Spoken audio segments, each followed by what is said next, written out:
আমার বাংলাদেশের ঐতিহ্য রমনার বটমূল এই বট গাছগুলো। আর এত জায়গা এখানে যেখানে ৭ই মার্চের ভাষণ দিয়েছিল বঙ্গবন্ধু শেখ মুজিবুর রহমান। আর এই সে বট গাছগুলা, এরকম বট গাছ মেলা আছে রমনা বটপুলির ভিতরে। ফকির সাধু সন্ন্যাসীরা যদি সাধু হচ্ছে এখানেই আসে মাঝে মধ্যে, কিন্তু এখানে সরকারি খুব নিরাপত্তা থাকে তো তারা বসতে পারে না।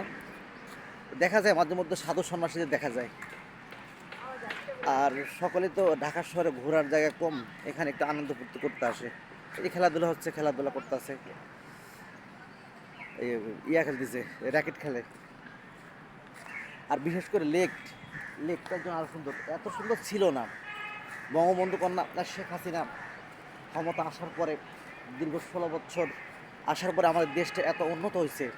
আর না, এই দেশ উন্নত দূরের কথা, আরও ডিমোশনে যাইতো দেশটা। একটা সরকার যদি বারবার 5 বছরের পরে 5 বছর ক্ষমতা আসে, দেশটা এমনি তার মাথার ভিতরে চলে আসে, আয়ত্তে চলে আসে। 10 বছর পরে যদি আরেকবার ক্ষমতা আসে, পুরো দেশটা হাতের মুঠে চলে আসে। সবাই একটা ভালো করে জানি যে কেমন করে গাদ্দাফি লিবিয়াতে, সাদ্দাম আরবে দেশটা এত উন্নত করেছিল। কিন্তু আমেরিকার দাপট, সারা বিশ্ব দাপট দেখায় আমেরিকার জন্য, এই বাইডেনের জন্য আমাদের বাংলাদেশটা আজ পিছিয়ে পড়ে গেল, উন্নত হইতে পারলো না। এই দেখো প্রেমিক প্রেমিকারা এখানে গল্প করতেছে, প্রেমিক প্রেমিকারা আসে গল্প করতে, ঘুরে বেড়ায়, প্রেম করে।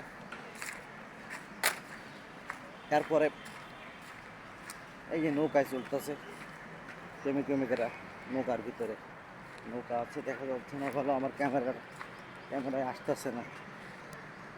ওই যে নৌকা যায়।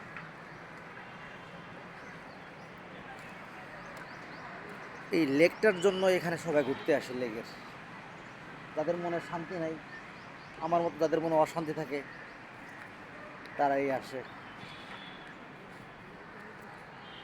এই যে বড় বট গাছটা, এই জন্য বলা হয় যে রমনার বটমূলে গান আছে, পহেলা বৈশাখের যে গানটা, এই সে রমনার বটমূল। এখানে বটের ছায় সবাই আনন্দ করতে আসে। বিশেষ করে 2024 সাল আর মাত্র 3 দিন বাকি, 25 সাল। 2025 সালে সবাইকে আমি এই রমনার বটমূল থেকে সবাইকে আই লাভ ইউ জানাই। আই লাভ ইউ, ভালো থেকো সবাই, সুস্থ থেকো, সামনে বছরগুলো তোমরা ভালো থেকো।